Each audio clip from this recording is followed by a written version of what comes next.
안녕하십니까. 건강 365 아나운서 이영호입니다. 착한 지방으로 얘기되는 불포화 지방산은 우리 몸의 윤활유로도 설명됩니다. 나쁜 콜레스테롤을 낮추는 데 도움이 될 뿐 아니라 많은 분들이 관심을 갖는 노화 방지에도 역할을 한다고 합니다. 건강을 위한 불포화 지방산을 가까이 할 수 있는 방법 뭘까요? 잠시 후에 알아보겠습니다. 그리고 술을 좋아하는 분들이 걱정하는 숙취, 그리고 관심을 갖는 숙취 해소. 숙취 해소를 위한 나름의 여러 가지 방법들도 있는데요. 숙취가 주는 건강 문제들에 대해서도 살펴보겠습니다. 건강 365 윤영주의 조개 껍질 묶어 들으면서 시작하겠습니다. KBS 라디오 건강 365 함께하고 계십니다. 건강을 위해서는 대사 기능에 문제가 없고 순환이 잘 돼야 합니다. 중요한 부분이죠. 그래서 우리 몸이 삐걱대지 않도록 윤활유 역할을 할 수 있도록 도와주는 생활 습관, 특히 식습관에 대한 관심이 높은데요. 지난주 함께한 효소와 함께 중요한 또 하나가 있습니다. 짐작하신 분들도 있을 텐데요. 이 불포화 지방입니다. 한국식품과학회장이신 서울대 식품공학과 장판식 교수에게 도움 말씀 듣겠습니다. 네, 교수님 안녕하십니까?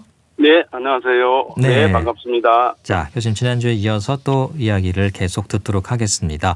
오늘은 이제 불포화 지방에 대한 말씀을 해 주시겠는데요. 예. 효소와 함께 우리 몸에 어떤 윤활유 역할을 한다면서요? 네, 그렇습니다. 예. 제가 지난주까지는 효소에 대한 말씀을 드렸는데 네. 효소는 우리 몸에서 생물화학적으로 볼 때, 생화학적으로 볼 때의 우리 대사작용을 원활하게 해주는 윤활제 역할을 한다라고 제가 표현을 했다면은 오늘 말씀드릴 이 불포화 지방은 물리적으로 볼 때, 네. 우리 체내에서 물리적으로 볼 때 윤활유 역할을 한다. 우리 기계에서 기계가 잘 돌아가려면은, 톱니바퀴가 잘 돌아가려면은 그 사이사이에 윤활유를 넣잖아요. 그죠? 그렇죠. 그런 거하고 동일한 역할을 한다라고 보시면 되겠습니다. 이게 뭐냐니까 지방 중에서도 포화지방이 아닌 불포화지방의 경우에는 몸속에서 특히 장의 연동 운동을 활발하게 해줄 수 있는, 그래서 장 속에 어떤 음식물이 이동할 때 아주 원활하게 이동해서 배변 작용을 잘하게끔 해주는 그런 윤활제 역할을 한다 하는 것이고, 그런 경우 이제 흡수가 안 일어난다면은 그런 것이고, 일부 불포화 지방이 흡수가 일어날 수도 있는데 일어난다면은 혈액을 돌아다니면서 혈관 벽에 콜레스테롤이 끼는 것을 막아주기 때문에 혈관의 청소부 역할을 합니다. 그래서 혈액 순환, 혈행을 원활하게 해주는 그런 기능이 있다. 따라서 몸 속에 혈관을 돌아다니면서 혹은 체외로 배설되는 과정 중에서 윤활 역할을 한다. 예. 라고 보시면 되겠습니다. 네. 이제 운동과 관련해서 이제 윤활 역할을 하는 것이 바로 이 불포화 지방이다. 이렇게 알고 있으면 되겠네요. 예. 네, 그렇습니다. 근데 일단 지방하면 좀 좋지 않게 생각하고 우리 몸에 있어서 또 없애야 할 대상, 빼야 될 것 이렇게 맞습니다. 생각하고 있는데 조금 잘못 알고 있는 부분도 있네. 이게 불포화 지방일 경우에는요. 그렇습니다. 자, 우리가 지방 그러면 사실 우리나라가 지금 잘 먹고 살고 또 좋은 나라가 됐기 때문에 저는 지금 이렇다고 보는데 우리 국민들의 그 에너지원, 열량원 충분히 섭취하니까 이제 살 빠지려고 자꾸만 노력하기 때문에 나온 이야기고, 사실 60, 70년대 우리나라 좀 아무래도 지금보다는 좀 못 살았을 때 그때는 먹는 게 급했단 말이에요. 그렇죠. 그때는 고기를 먹어야만 되고 그때는 지방을 많이 먹어야만 됩니다. 왜냐하니까 잘 아시다시피 3대 영양소 중에서 지방의 열량 그 효율이 제일 높아요. 네. 그래서 우리 몸에 들어가면은 특히 소나 돼지 기름과 같은 이런 포화지방의 경우 열량원으로 칼로리 공급원으로 아주 중요한 역할을 했었습니다. 지금도 못 사는 나라에서는 이게 필요해요. 그렇죠. 그러나 지금 우리나라 상당히 잘 사는 그런 경제적으로 부를 누리는 이런 가운데서는 다른 데서도 열량을 충분히 섭취할 수 있으니까 지방은 웬만하면은 피하자. 왜냐하면 과잉의 열량은 우리가 운동해주지 않으면은 뱃살로 가버리기 때문에. 예. 그래서 고혈압이 원인이 된다든지 동맥경화이 원인이 되니까 좀 피하자 하는 거였죠. 그러다 보니까 불포화지방은 포화지방과는 달리 몸 속에서 흡수가 거의 잘 일어나지를 못하거든요. 예. 그래서 이런 지방 중에서도 포화지방은 좀 위험할 수가 있지만 불포화지방은 꼭 그렇지는 않다라는 그런 말씀을 드릴 수가 있겠습니다. 네. 그러니까 이제 지방 자체가 무슨 죄가 있겠습니까? 예. 그렇습니다. 우리 인체에 또 반드시 필요한 영양소지 않습니까? 예. 그렇습니다. 그 문제는 이제 우리 잘못일 수도 있는 게 우리가 이제 많이 먹고 이제 운동도 안 하고 움직이지 않으니까 그렇죠. 그게 문제라는 거 아닙니까? 예. 그렇습니다. 그렇습니다. 이게 조금 하여튼 기회가 있으면 또 설명 올리겠지만 어쨌든 포화지방은 구조적으로 볼 때 잘 흡수가 되고 그래서 운동을 안 해주면은 뱃살로 가버리고 문제가 생기지만 불포화지방은 잘 흡수가 안 일어나고 하기 때문에 유리하다 이랬는데 중요한 거는 불포화지방이건 포화지방이건 흡수가 일어나 버리면은 에너지원으로는 반드시 가거든요. 네. 그래서 이럴 때는 무조건 운동을 해줘야만이 답인데 운동 안 해주는 우리의 잘못이지 지방은 칼로리원으로서 생물학적으로 보면 아주 우수한 열량원이고 굉장히 괜찮은 그런 성분인데 예. 운동 안 해주는 우리가 문제다. 사람이 문제다. 하는 네. 것입니다. 예. 네. 또 필요 이상으로 또 많이 드시는 것도 문제겠죠. 예, 그렇습니다. 드셔야 되는데. 예, 그렇습니다. 예, 적절하게 드셔야 된다는 아주 좋은 표현인 것 같습니다. 사실 이제 지방이 이제 기름 고기 이렇게 좀 맛있지 않습니까? 그러니까 좀 맛있죠. 가다하게 먹는 게 또 있죠. 예. 그렇습니다. 자, 그러면은 이 나쁜 지방, 착한 지방, 그러니까 나쁘다, 착하다는 또 형용사를 많이 붙이잖아요, 요즘요. 여기에 대해서 좀 말씀을 해주시면 좋겠어요. 예, 좋습니다. 제가 우리 앞서서 이제 포화지방, 불포화지방 이런 이야기를 했는데 아무래도 포화지방인 경우 지방 동물성에서 주로 많이 유래를 하는데.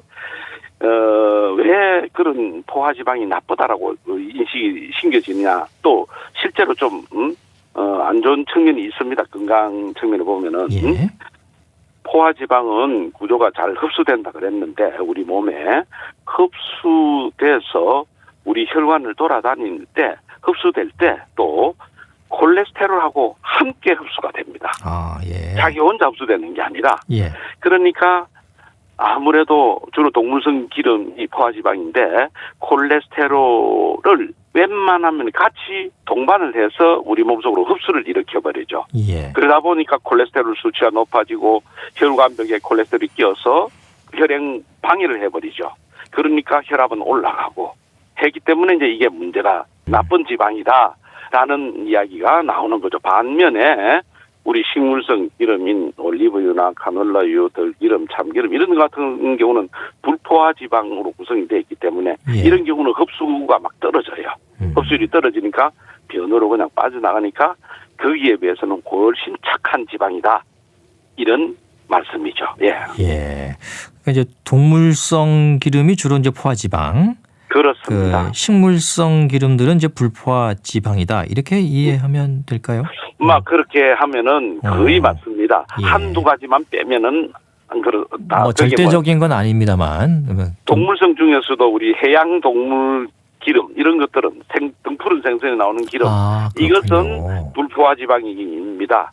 다른 거는 아니지만은 그래서 일반적으로 동물성 기름 해양 동물 기름 빼고 나면은 좀 아무래도 피하는 게 필요하다. 그렇군요. 이해가 아주 잘 됐습니다.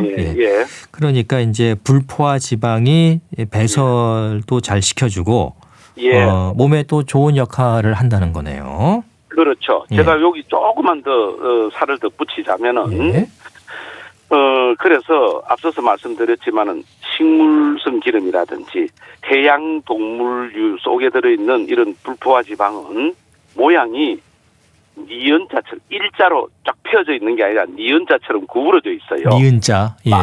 많이 구부러져 있어요. 또 이러다 보니까 우리 이 소장 말단 부에서 이런 기름이 흡수가 돼야 되는데 흡수되는 구조는 일자 모양이 이 공 모양처럼 잘 만들어져 가지고 흡수가 잘 되는데 이렇게 구부러져 있는 것은 공 모양처럼 잘 안 만들어져요.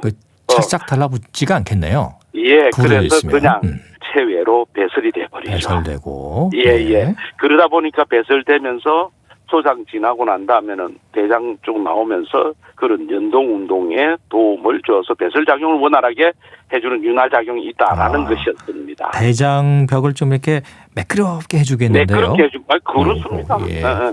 그런데 물론 이 불포화 지방이 100% 다 이렇게 되면 좋겠는데 그렇죠. 간혹 가다가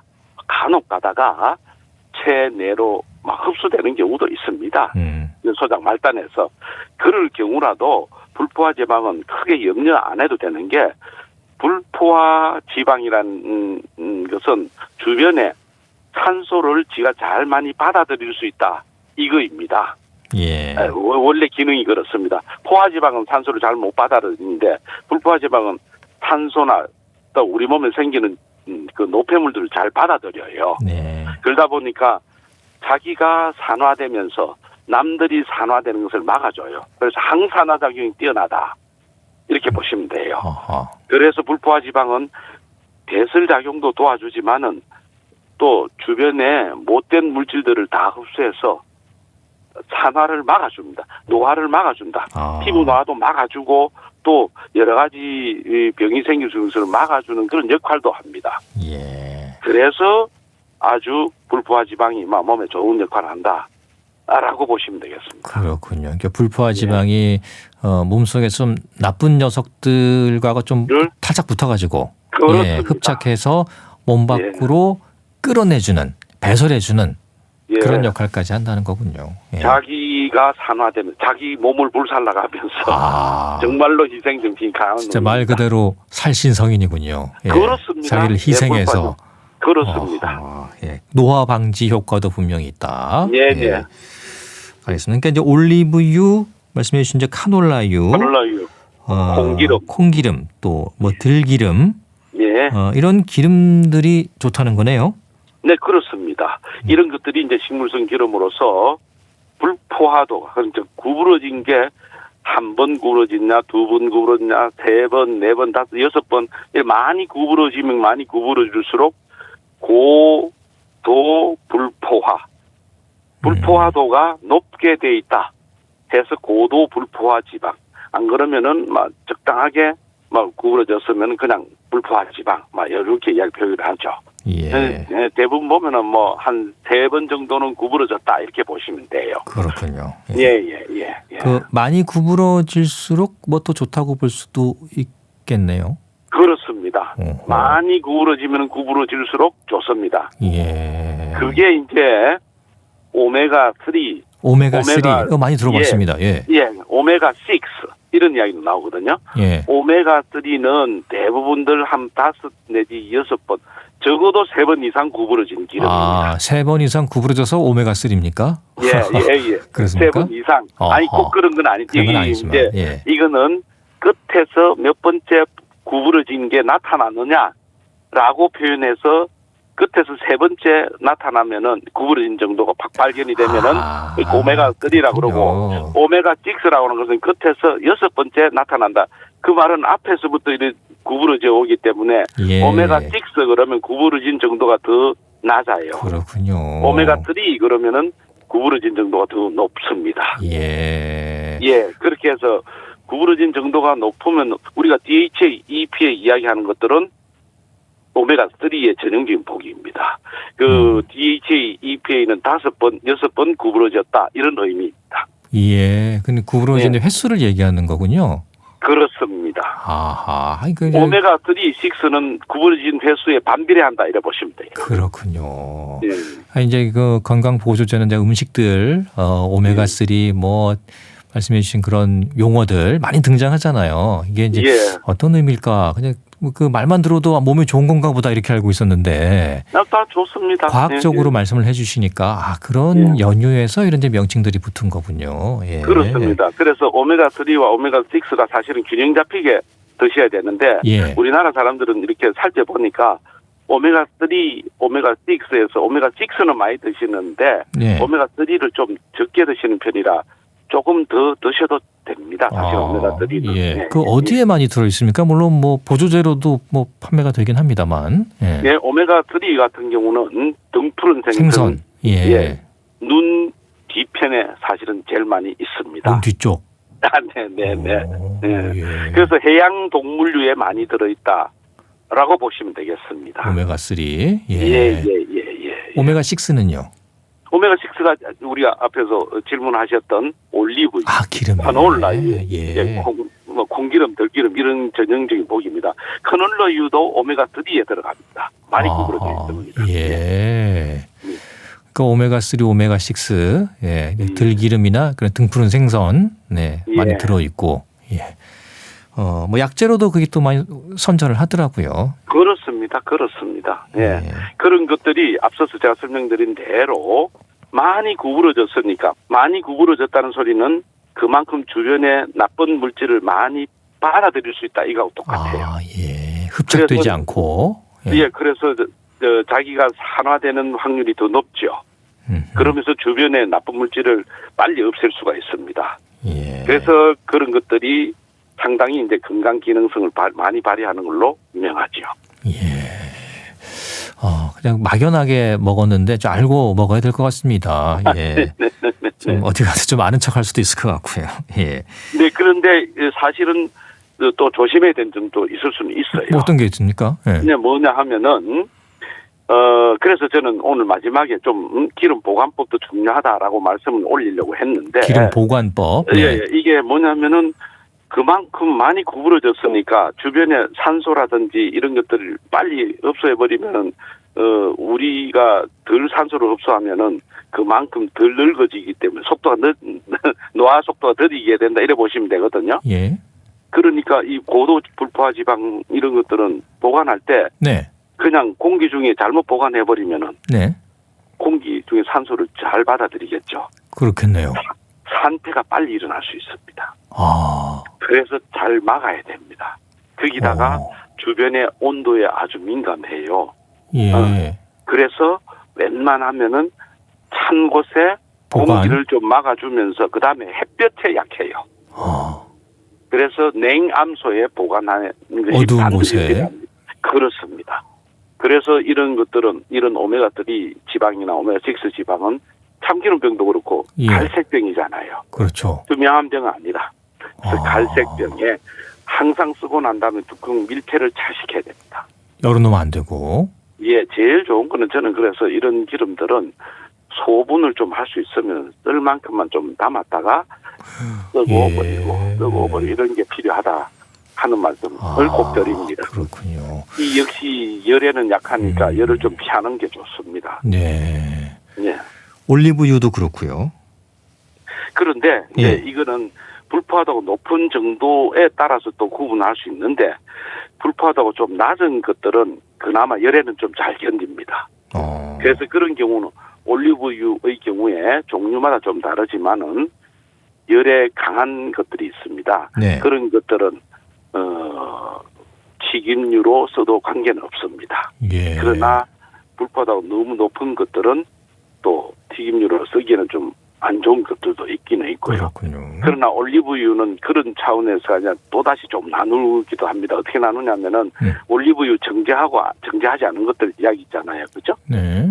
엑스트라 버진이냐 퓨어 올리브유냐 뭐 이런 것도 있어요. 그래, 이거 무슨 차이 있습니까? 저기 그 집사람이 사오라 그래가지고 제가 버진 사오라 그랬는데 엉뚱한 거 사왔다가 혼난 적이 있는데 이게 무슨 차이가 있는 겁니까 이게? 예. 올리브유는 분명히 차별이 있습니다. 뭐가 어떻게 다릅니까? 차별이 있냐면은 정제를 어떻게 올리브 열매에서 올리브 기름을 짜내는데 그때 기름만 잘 짜낸 부분, 기름 성분만 짜낸 부분이 퓨어라고 들어가는 부분들은 대부분 정제를 많이 했다 이야기입니다. 예. 그리고 정제를 거의 하지 않고 자연 상태에 가까우면 가까울수록 버진이란 말을 붙입니다. 예. 물론 회사마다 다 다르지만은 대충 그렇게 구분하면 돼요. 그래서 퓨어라는 말이 들어가 있는 올리브유는 기름 성분에 가깝기 때문에 발연점이 높아요. 그래서 연기가 나오는 연기 막 온도를 우리 가열하면은 연기가 발생하기 시작하는 그 온도를 발연점이라 그러는데 발연점이 높으면은 튀김류로 적당합니다. 예. 그래서 퓨어 올리브유는 튀김류로 적당하고 뭐 이렇게 굽고 날 때. 예. 예 그러나 엑스트라 버진이나 버진 같은 경우는 자연 상태하고 가까워요. 예. 거기에는 자연에서 유래하는 또 항산화 성분이 많이 들어가 있습니다. 예. 이런 것들은 기름보다는 자연 상태 그런 여러 가지 성분들이 많이 포함이 되어 있어가지고 연기가 쉽게 나버려요. 열을 가해버리면은. 네. 그래서 발연점이 낮기 때문에 이런 것들은 튀김류를 절대 쓰시면 안 됩니다. 안 되고. 예. 안 되고 우리가 샐러드 드레싱이라든지 무침용이라든지 그런 종류에만 아하. 사용할 수 있습니다. 그러니까 그래서 이 올리브유는 구분 꼭 해야 됩니다. 퓨어와 엑스트라 버진. 예, 버진 이런 종류들은. 그렇군요. 가격 차이도 꽤 나는 것 같던데요. 나지요. 예. 왜냐하면은 예. 이건 이제 정제하는 그 방법에 따라서 차이 나기 때문에 이는 경제성도 포함되어 있고 이러니까 영양적인 측면을 따지자고 하면은 좀 혼돈이 있을 수는 있습니다. 그렇기 때문에 그냥 여러분들은 가격은 막 생각하지 마시고 예. 기능에 따라만 그냥 구분해 주시는 게 더 좋을 것 같습니다. 그렇죠. 올리브유, 퓨어 올리브유는 튀김류로 쓰시고 엑스트라 버진이나 버진유는 튀김용, 무침용이나 샐러드 드레싱으로 예. 쓰신다. 이렇게 생각하셔야 됩니다. 예. 제가 이제 가격을 생각하다 혼났거든요. 예. 그래서 싸게 사느라고 퓨어를 사가지고 더 잘못 사왔다고. 그러면 기름만 정제하는 경우가 그러니까요. 그렇습니다. 저는 싸다고 해서 샀더니 그게 용도가 완전 다른 거였는데 말이죠. 용도가 다릅니다. 예. 네, 그렇습니다. 그 차이를 좀 알고 있어야겠습니다. 자, 오늘 우리 몸에서 또 운동과 관련해 윤활유 역할을 하는 불포화 네. 지방에 대한 도움 말씀을 들어봤습니다. 말씀 재밌게 잘 들었습니다. 감사합니다. 네, 수고하셨습니다. 네, 한국식품과학회장이신 서울대 식품공학과 장판식 교수였습니다. 건강 365 함께하고 계십니다. 쿨의 해변의 여인 듣고 계속 이어갑니다. KBS 라디오 건강 365 함께하고 계십니다. 숙취 또 숙취 해소에 대한 여러 가지 이야기들이 있습니다. 이 사람마다 다양한 숙취 해소법을 갖고 있는데요. 숙취와 또 숙취 해소. 숙취가 괴로우니까 숙취를 없앨 수 있는 방법들이 얘기되겠죠. 국립정신건강센터 건강증진과 백현욱 교수에게 도움 말씀 듣겠습니다. 교수님 안녕하십니까? 네, 안녕하십니까. 네, 숙취. 뭐 술을 좋아하시는 분들에게는 또 숙취라는 단어는 또 상당히 좀 부담스럽게 다가오는 것 같습니다. 이제 숙취라는 말만 들어도 머리가 아프다 이런 분들도 계신데요. 이 정확하게 숙취하면 어떤 상태를 얘기하는 건가요? 우리가 쉽게 숙취하는데 갑자기 숙취의 정의 그러면 이제 좀 얼떨떨하죠. 예. 과도하게 알코올을 소비한 후, 말하자면 마신 후에 그 음주자가 다음날 아침 또는 음주 후에 몇 시간 동안 경험하는 불쾌한 신체적 증상 그리고 정신적 증상 이것을 다 모았을 때 우리가 숙취라고 부르죠. 그러니까 이런 증상은 뭐 얼마큼 먹었냐 그 개인적 이런 차이가 다 영향을 받을 수 있으니까요. 예. 심각성은 개인마다 차이는 납니다. 네. 뭐 사람마다 또 분명히 다를 수 있는 거니까요. 예. 뭐 조금 드셔도 힘드신 분들도 있고. 그럼요. 그러니까 이제 알코올 성분이 술 속에 있는 거 이런 것들이 대사되고 또 작용하는 과정에서 나타날 수 있는 증상 이렇게 볼 수 있겠네요. 그렇죠. 술을 드시고 나서 직후가 아니라 보통은 그래도 몇 시간, 뭐 한 8시간, 4시간 이렇게 지난 다음에 나오기 시작을 하거든요. 예. 그것은 바로 이 숙취의 원인이 알코올 자체가 아니라 알코올이 몸속에 들어가서 대사가 되면서 중간 산물인 몇 가지 물질들이 있는데 그중에 우리가 대표적인 것은 아세트알데하이드를 꼽거든요. 네. 그래서 그것에 의한 증상이 주증상으로서 숙취 증상이 나온다고 저희는 생각을 하고 있습니다. 예. 그러니까 쉽게 생각하면 술이 좀 깨면서 나타나는 증상들 뭐 이렇게 또 볼 수도 있을 것 같아요. 네. 맞습니다. 어떤 점에서는 깨기 시작하려고 오히려 아프다 뭐 이렇게 말할 수 있기는 있네요. 예. 술을 마실 때는 참 즐겁게 마셨는데 네, 예, 깰 때는 좀 맞습니다. 괴로울 수 있죠. 네. 그 술을 많이 마셔도 숙취가 나는 없다. 뭐 술이 세다는 걸 또 자랑하고 싶어서 그러시는 건지 모르겠습니다만 그런 분들도 있거든요. 실제로 그럴 수 있는 건지 이게 숙취가 없을 수가 있나요? 이게 수치를 느끼는 이유가 오히려 알코올이 1차 분해됐을 때 나오는 아세트알데히드가 주범이라고 생각을 하지 않습니까? 예. 즉 알코올이 1차 분해될 때 필요한 그 효소가 있죠. 그래서 알코올 디하이드로제네스 이렇게 부르는데요. 네. 그거에 의해서 아세트알데히드가 생기고 아세트알데하이드가 다시 한번 또 ALDH 즉 아세트알데하이드를 다시 분해하는 효소에 의해서 없애버리거든요. 비활성으로 아세트산으로. 그렇기 때문에 만약에 이 아세트알데하이드를 분해하는 탈수소 효소가 많고 활성도가 좋으면 숙취가 잠깐 있다가 없어져 버리겠죠. 네. 아마 그런 차이는 있을 수 있겠습니다. 그렇군요. 갈증이 너무 심하고 또 두통이 오죠. 네. 근육통이 있을 수도 있고 또 많이 드시면 구토를 하는 경우도 있잖아요. 이런 네. 여러 증상들이 뭐 다 같이 동시에 생길 수도 있는 걸까요? 동시에 생길 수도 있고 그중에 몇 개만 있을 수도 있고요. 말씀 주신 증상이 가장 전형적이죠. 터질 듯이 머리가 아프고 온몸이 아프고 메시껍고 막 토하고 근데 거기에 더해서 그냥 소화불량이라고 느끼는 분도 있고 감각이 이상하게 민감해지고 또 맥박이 막 높아져서 물론 탈수 때문에 그렇기도 하지만 그다음에 땀을 뻘뻘 흘린다거나 눈이 퉁퉁 붓고 혈압이 초기에는 떨어지지만 혈압이 상승하는 이런 게 전부 다 이제 숙취의 증상이라고 볼 수 있고요. 모든 걸 다 느끼는 분도 있습니다. 네. 그 갈증이 심해진다는 건 어떤 걸까요? 몸에서 어떤 변화가 일어나고 있는 겁니까? 알코올이 체내에 들어와서 기본적으로 분해되는 과정에서 몸속에 있는 전해질 수분을 배출하게 되죠. 예. 그러면서 이제 항이뇨 호르몬 분비도 저해돼서 소변하고 땀 분비가 굉장히 늘어나요. 그러니까 이뇨 효과라고 쉽게 얘기할 수 있는데요. 그것 때문에 정상적으로 알코올 내가 마신 양에 비해서 몸에서 빠져나가는 이뇨 효과는 굉장히 커지거든요. 예. 그러니까 엄청나게 입이 마르고 갈증을 심하게 느끼게 되게 됩니다. 그렇군요.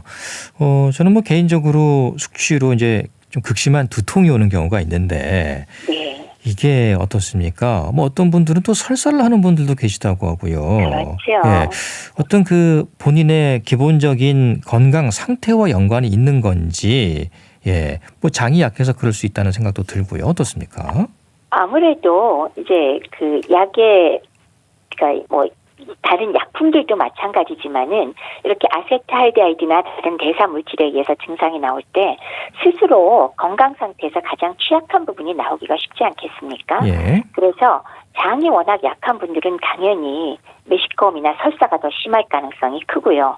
그러나 어떤 분들은 뇌 쪽으로 가거나 이래서 두통이 매우 심하거나 오히려 혼란스럽거나 어지럽거나 기억이 손상되는 게 더 심할 수도 있고요. 네. 결국 말씀 주신 대로 본인의 기본적인 건강 상태와 가장 연관이 큰 게 아닐까 싶습니다. 영양소 섭취 상태나 지금 좀 휴식을 취한 후냐 아니면 매우 피곤한 상태냐 그런 거에 따라서 당연히 숙취의 증상의 정도는 변화가 있겠죠. 예.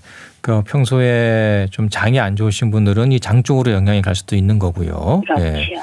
또 술을 연이어서 계속 마시면은 당연히 더 안 좋을 수밖에 없겠죠. 예. 많이 마시면 당연하겠죠. 그런 거니까요. 예. 어떤 술을 마시면 괜찮고 어떤 술을 또 마시면 나는 숙취가 심하다 이런 분들도 있어요. 예. 이게 술 종류에 따라서 다를 수도 있는 건지 어떻습니까 이게? 경험적으로 많이들 알고 계시는 것 같아요. 그렇죠. 예. 그래서 어떤 면에서는 우리 단순하게 알코올 도수만 높으면 숙취가 심하지 않겠냐라고 생각을 하기 쉽잖아요. 예. 근데 사실은 숙취의 경우는 물론 알코올이 분해되면서 나오는 거에 문제지만은 사실은 그것 이외에 알코올이 생성되고 또 만들어지는 과정에서 나오는 불순물 이것도 역할이 매우 크거든요. 그렇다면 생각을 해보면 오히려 이런 증류주, 위스키나 소주 같은 것보다는 와인이나 막걸리 등에서는 발효하면서 여러 미생물이 화학작용을 일으켜서 좋은 성분도 많이 생성되지만은 메탄올과 같은 불순물도 생길 수가 있거든요. 예. 특히나 메탄올은 인체 내에서 산화효소에 의해서 포름알데하이드라는 아주 확실한 독성 물질로 분해가 되는데 이런 경우에 미주신경이나 교감신경을 자극해서 숙취 증상이 매우 심하게 됩니다. 그렇기 때문에 발효주인 와인이나 막걸리가 상대적으로 증류주보다 숙취가 심한 이유는 제조 과정에서 나온 여러 가지 불순물 때문이라고 생각을 하고 있습니다. 아, 그 와인 마시고 나서 좀 머리가 더 아픈 듯한 느낌이 있었는데 그게 틀린 게 아니었군요. 맞습니다. 예. 관계가 있습니다. 그러니까 이제 불순물이나 또 첨가물에 따라서도 숙취 여부가 달라질 수 있다. 예. 그렇죠. 네. 이렇게 이해를 하면 되겠네요. 예. 그 술을 마시고 이제 숙취를 느끼기까지는 아까 말씀해 주신 것처럼 이제 몇 시간의 간격이 있는 거죠. 예. 그리고 뭐 술 마시고 난 그 다음 날 아침에 굉장히 심하다 이런 분들도 있거든요. 네. 그 시간 차가 좀 사람마다 다른 것 같은데 그건 왜 그럴까요? 그게 왜 알코올 자체에 의한 것이 아니라고 말씀드렸잖아요. 예. 그래서 보통 그 알코올 분해 요소에 의해서 아세트알데히드가 생기는 시간이 평균적으로는 한 4시간 내지 8시간 정도? 그러니까 그게 몸 안에서 많이 발생하기 시작하면서 숙취 증상이 나오거든요. 그래서 평균적으로는 4시간에서 8시간이지만 제가 이 숙취 해소 음료 연구를 임상시험을 굉장히 많이 했거든요. 아, 그러셨어요? 예. 네. 그런데 진짜 굉장히 빨리 나오는 분도 있습니다. 아세트알데히드가 예. 불과 30분, 45분 정도에 이미 발생하기 시작하는 사람도 있거든요. 네. 그래서 사람마다 차이는 있지만 평균적으로 4시간 내지 8시간의 증상이 나오고요. 보통 이런 것들이 우리 반감기라고 체내에서 절반으로 줄어드는 시간 있잖아요. 예. 근데 그 반감기가 보통 5번 정도 지속되면 거의 없어진 거라고 취급을 하는데 그러면 아세트알데히드의 반감기가 5시간이거든요. 그러면 5배, 25시간 대략 하루 정도 걸려야 이게 거의 몸에서 평균적으로 없어진다고 생각을 하게 되죠. 그러니까 보통 4시간 내지 8시간 후에 나타나서 하루 정도 지날 때까지 지속되는 게 평균적인 현상이 되겠습니다. 예. 그럼 사람마다 약간 차이는 있을 수 있는 거고요. 많이 차이 납니다. 예. 저는 술 마시고 나서 바로 오는 것 같습니다. 그러면 빨리 발생하는 건데요. 그러니까요. 예. 술이 좀 약해서 그런지 모르겠습니다만. 네. 자, 이제 숙취 해소에 대한 얘기를 좀 해보겠습니다. 뭐 여러 방법들이 있지 않습니까? 숙취 해소. 이게 이제 필요한 건지 그냥 가만히 놔둬도 되는 건지 뭐 그런 생각도 하게 돼요. 예. 그렇죠. 근데 우선 너무 괴롭잖아요. 예. 그렇죠. 그러니까 뭐라도 해야죠. 근데 첫 번째 가장 단순하면서도 중요한 게 있는데요. 아까 왜 알코올이 탈수 인효 효과가 크다 그랬잖아요. 네. 그러니까 몸이 상당히 탈수가 돼서 심지어는 내가 알코올을 1 정도 먹었다 그러면 몸에서 빠져나가는 물은 10 정도, 10배 정도 나간다고 생각해도 과언은 아니거든요. 네. 그렇기 때문에 탈수 상태가 숙취 증상을 더 심하게 하는 거 당연하죠. 그렇기 때문에 뭐 방법은 여러 가지겠지만 충분한 수분을 마시건 뭐 주사를 맞건 이러면 훨씬 더 편해집니다. 그게 첫 번째고요. 네. 두 번째는 사실 전통적인 여러 가지 숙취 해소 음식이 있기는 있습니다. 네. 뭐 콩나물국이라든지 뭐 잡숴보시면 그렇죠. 일단 탈수도 교정되고 또 그 나름의 효과가 아주 없는 건 아니기 때문에 그런 방법으로 조금이라도 도움을 줄 수 있고요. 그다음에 좀 숙취 정도에 따라 다르지만 조금이라도 운동할 수 있거나 움직일 수가 있다면 아주 가볍게 몸을 움직여주시면 그만큼 혈액순환이 빨라지면서 조금 더 빨리 증상을 완화시킬 수가 있고요. 네. 근데 너무 심할 때는 움직이지도 못해요. 그렇죠. 예. 그리고 또 하나는 좀 할 수가 있다 그러면 푹 자면 그나마 간에서 열심히 해독을 하고 있는데 좀 다른 부분을 좀 쉬어주면은 간이 일을 할 수 있는 그런 여유는 주지 않을까 뭐 이런 정도. 그 다음에 마지막으로는 요새 숙취 해소제라고 뭐 이것저것 나와 있는데 예. 그거는 뭐 약간 효과가 있다고도 할 수 있고 아니라고도 할 수 있기 때문에 그건 뭐 써도 되고 안 써도 되고 그렇지만 가장 앞에 말씀드린 수분을 섭취한다. 적절한 숙취 해소 음식을 섭취한다. 이 정도는 가능할 것 같습니다. 네. 그러니까 술 드실 때 물을 좀 많이 마시라고 하는 이유가 다 있는 거군요. 그렇죠. 예. 네. 뭐 많이 운동도 빠져나가거든요. 뭐 좀 하시는 게 괜찮은데 너무 또 무리해서는 안 되는 거고요. 그렇죠. 또 어떤 분들은 술 마시고 난 다음 날 운동을 굉장히 열심히 하시더라고요. 그 이유가 또 술을 마셔야 돼서 체력을 기르기 위해서라고 하시던데 뭐 그건 좀 너무 오버스럽지 않나라는 생각도 좀 들었습니다. 제 주변에 있는 분들이 다 그렇습니다. 그래서 그러니까요. 제가 예. 인상은 턱쓰지만 어차피 말을 안 들을 거기 때문에 말은 안 하는데 과한 운동은 좋지 않습니다. 그렇습니다. 예. 네. 그 말씀해 주신 이제 뜨끈한 국물들 뭐 북엇국이나 그렇죠. 콩나물국 네. 또 뭐 해장국 그죠? 뭐 네. 대표적인 숙취 해소 음식들인데 이게 이제 우리 뱃속으로 들어가면 어떤 역할을 기대할 수 있을까요? 요거 제가 2007년도에 바로 KBS에서 네. 행로병사의 비밀에서요. 숙취해소의 비밀이라고 그 숙취해소 음료들을 연구한 적이 있습니다. 아, 교수님이 그때 출연하셨군요. 그때 사실은 제가 임상시험을 다 했거든요. 그러셨군요. 예. 근데 그때 이제 또 우리가 조사했던 것 중에 뭐가 있었냐면, 네. 그 우리나라 사람이 가장 선호하는 숙취해소용으로 먹는 음식, 그거를 그때 조사를 해봤었거든요. 네. 근데 첫 번째가 콩나물국이고요. 네. 두 번째가 놀랍게도 라면이고요. 라면 많이 드시더라고요. 맞아요. 그렇더라고요. 예. 그리고 세 번째가 북엇국이었습니다. 북엇국. 예. 그래서 적어도 왜 그 콩나물과 북어에 들어있는 것을 좀 분석을 해봤을 때는 예. 거기에 들어있는 아미노산 함량이 좀 관계가 있었던 것 같아요. 즉 예. 아스파라긴산, 글루타민산, 알기닌 같은 아미노산들이 있는데 특히나 콩나물에 많고요.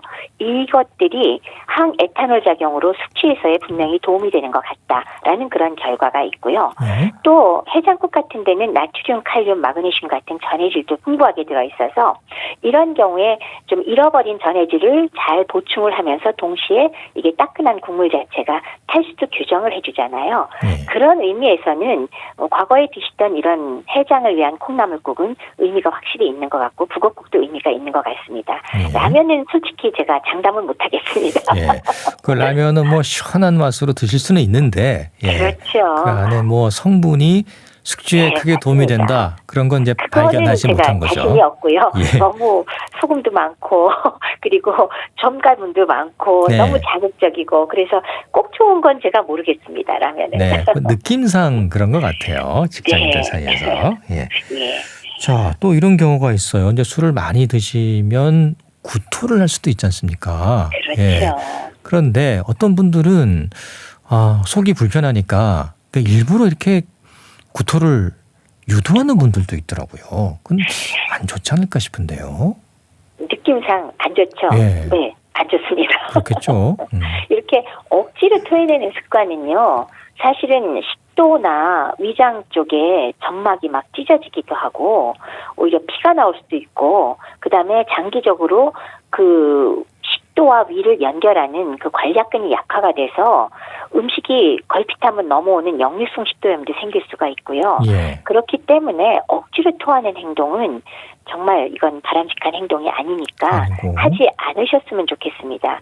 근데 그렇지만 지금 내가 속이 좋지 않아서 저절로 메시꺼우면서 구토가 날 때는 그건 어쩔 수 없죠. 예. 토해내는 것이 오히려 막을 좋고. 수는 없으니까. 예. 그렇죠. 그리고 또 자연스럽게 토한 거는 장점이 하나가 있는 게 마신 술을 좀 토해내는 게 있어서 예. 그 수가 조금 적게 되는 것도 우리가 기대는 할 수 있잖아요. 예. 그래서 자연스럽게 토할 때는 말씀 안 드리지만 억지로 손가락을 넣어서 토한다? 이거는 하지 안 않으시는 게 된다. 좋겠습니다. 예. 네, 일부러 그렇게 해서는 안 된다. 근데 뭐 그렇습니다. 만약에 나온다면 어쩔 수 없습니다만. 네. 그렇죠.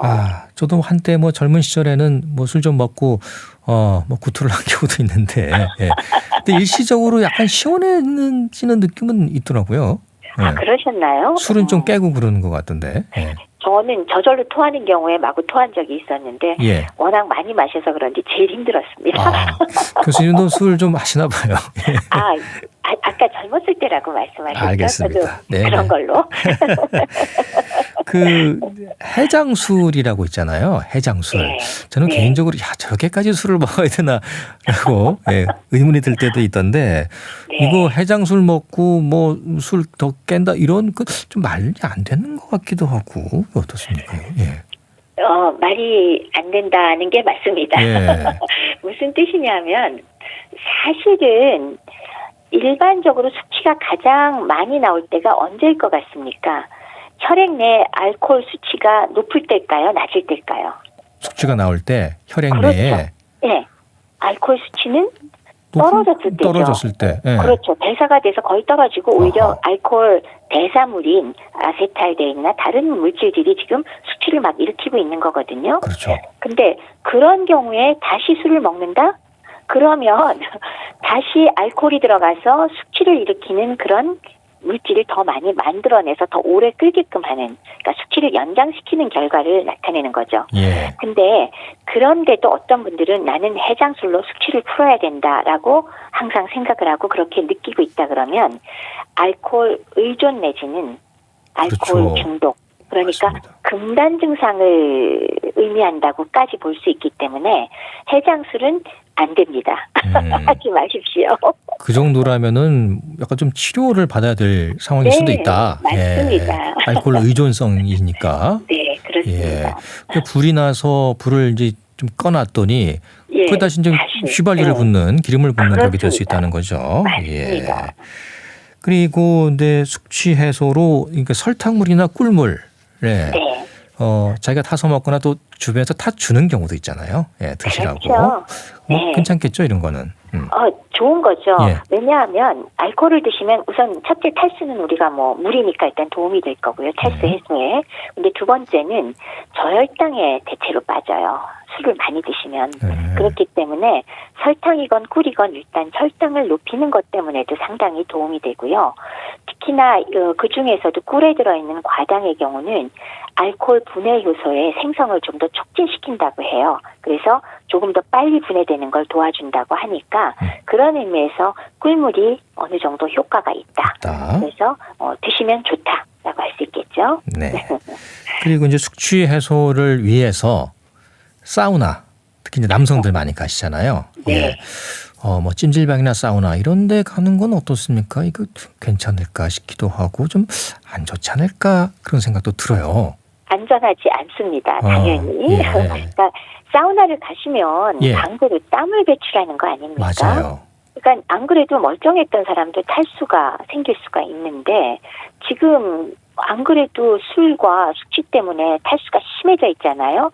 그 상태에서 탈수를 더 악화시키고 그러면서 또 몸에 녹아있던 몸에 이렇게 지금 혈액에 들어와 있는 아세트알데히드의 농도는 오히려 피가 진해지면서 더 높아지거든요. 네. 그러면 숙취 증상 자체는 오히려 심해질 가능성도 있으니까 사우나를 가시는 거는 권하지 않고요. 예. 굳이 그러신다, 뭔가 해야겠다 그러면 샤워 정도? 그렇죠. 그 정도만 하시는 걸 저희가 권해드리고 있습니다. 네, 가벼운 샤워 정도. 그렇죠. 예. 찜질방이나 사우나 가시면 또 몸에 있는 수분들 많이 빠지니까 그렇죠. 안 좋을 수 있다. 네. 예. 네. 쓰러질 수도 있습니다. 그렇습니다. 물론 이제 술을 적당히 마시는 게 제일 좋은데, 예. 네. 뭐 이렇게 술자리가 있다, 모임이 있다, 그럼 약간 네. 긴장하면서 미리 예.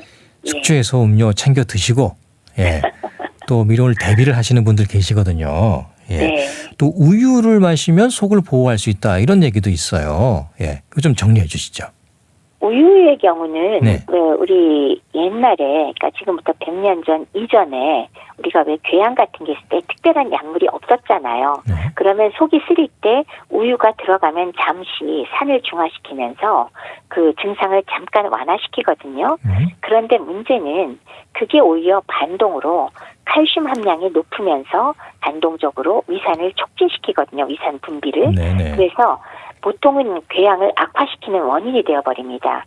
근데 이제 100년도 더 전에는 다른 게 없으니까 서양에서는 궤양 증상이 있을 때, 속쓰림 증상이 있을 때 우유를 사용을 했거든요. 근데 그게 더 악화시킨다는 걸 우리가 확실히 알고 있어요. 음주 전에 우리가 위를 보호하려고 우유를 마신다? 이거는 전혀 그 위를 보호하는 효과를 기대하시는 거는 그건 잘못된 생각이라고 할 수 있습니다.